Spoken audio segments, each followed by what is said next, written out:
তো বন্ধুরা, আজকে ভিডিও করতে চলেছিলাম পৃথিবীর বৃহত্তম এভারেস্ট জয় করার রাস্তায়। তো এই রাস্তা দিয়ে যে যাবে সেই এভারেস্ট জয় করতে পারবে। অলরেডি আমিও করতে যাচ্ছি। যদি আপনারা এই এক্সপিরিয়েন্স থাকে বা এক্সপিরিয়েন্স নিতে চান, চলে আসবেন এই রাস্তা দিয়ে।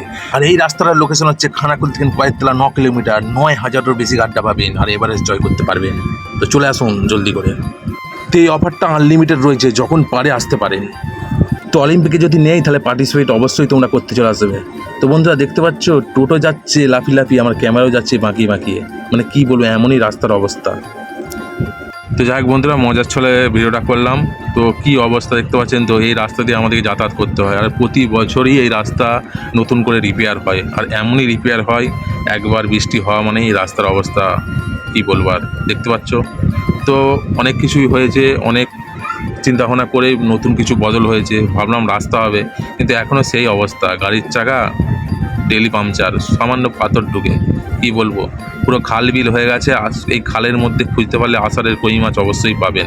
তো কারোর কই মাছ যদি লাগে আষাঢ়ে চলে আসতে পারো। আর জিওল মাছ মানে শিঙি মাছও এখানে পেয়ে যেতে পারে। তো কী বলবার বন্ধুরা, কিছু বলার নেই। আর এই ভাঙা রাস্তা নিয়েই যেতে হবে। আর এই ভাঙা রাস্তায় সত্যিকারের চালিয়ে এমনই অভ্যেস হয়ে গেছে, যদি অলিম্পিকে এই রাস্তা দিয়ে গাড়ি চালানোর কম্পিটিশন থাকে, অবশ্যই খানাকুলবাসী যারা এই রাস্তা দিয়ে যাতায়াত করে গোল্ড মেডেল অবশ্যই পাবেন। তো বন্ধুরা, এইসবের উদ্দেশ্য সত্যিকার বলতে মানুষকে ছোট করা বা কাউকে খারাপ কিছু বলা নয়। আপনারা দেখতে পাচ্ছেন রাস্তার কী অবস্থা।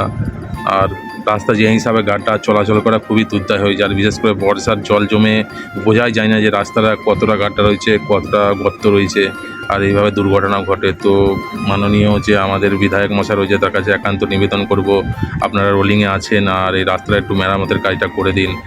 কী আর বলবো বন্ধুরা, যে বিগত সরকার ছিল তারা প্রতি বছরই কিন্তু এই রাস্তা মেরামত করতো বা রিপেয়ার করতো, কিন্তু এমন অসৎ কন্ট্রাক্টরকে দিত।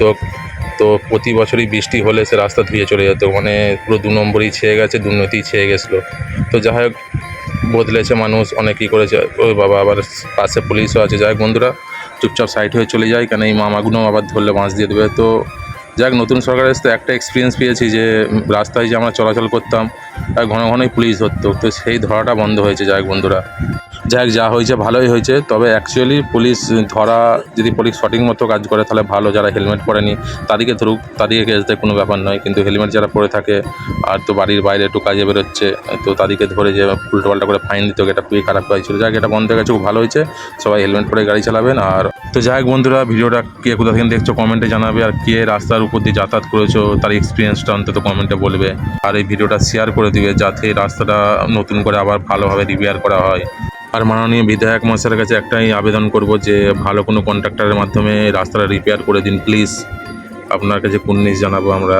আর ভালো কোনো কন্ট্রাক্টর দিন, যাতে রাস্তাটা দীর্ঘদিন চলে আর আমরা যাতায়াত যে সুবিধা যেন নিতে পারি। যাই হোক, ভিডিওটা দেখার জন্য ধন্যবাদ। সবাই ভালো থাকবে, সুস্থ হবে, দোয়া করবে। আর ভিডিওটা একটু শেয়ার করে দাও।